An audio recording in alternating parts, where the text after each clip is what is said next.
Na ovom platovu iznad su ostaci saborne crkve, nekadašnje saborne crkve posvećene Uspenju Bogorodice, uz koju je bila podignuta rezidencija beogradskih mitropolita.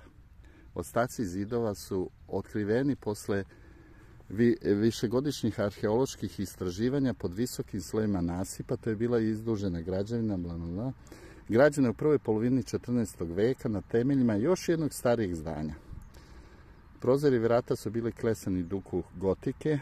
Glavni portal je u celosti očuvan. Po turskom osvajanju grada je zgrada urušena, podignuti brvnare i tako dalje. Od crkve koje se nema očuvanih tragova.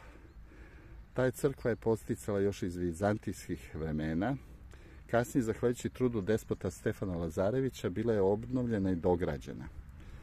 Podatak o obnovi pređašnje crkve je zapisan na delu portala koji je otkriven u golimili obrušenog kamena.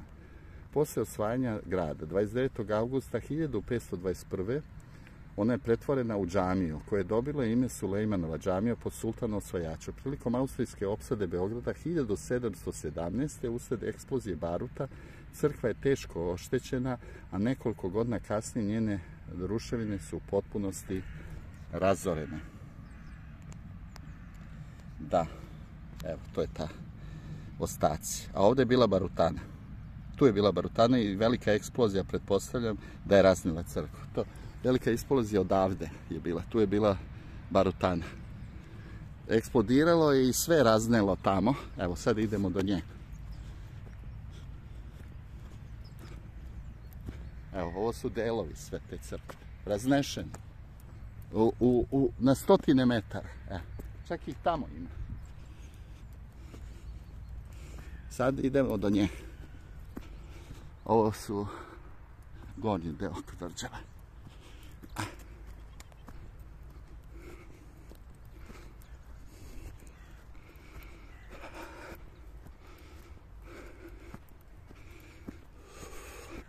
Ovdje niko ne ide, nikad.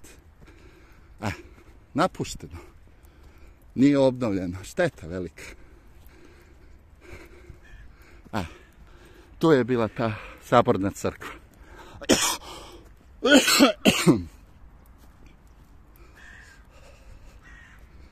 Saborne crkve sa svojim prostorijama. Sad pokušam da razpoznam. Ovo su bedemi. Evo.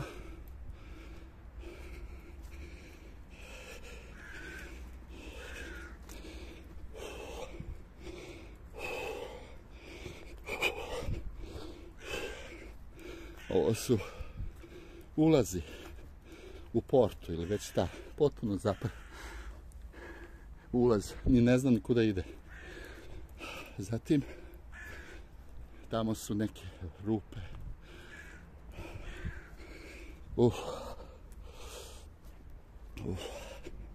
Svaki put nešto novo nađe.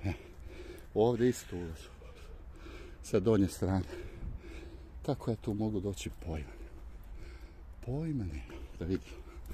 Možda ovuda.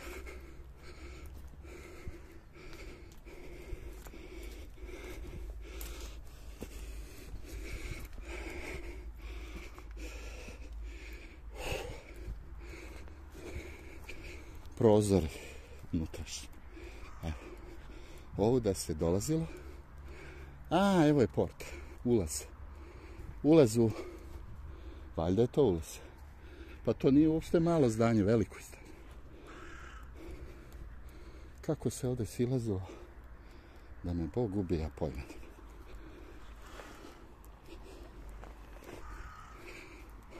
Sve se plašim da ću morati da... I tamo isto nešto porušeno odavno. Da vidimo, mogu i ovdje. Da ne bi se ponovo vraćao. Ne može. Ne može, moram da se vratim. Dobro, porta. Bože.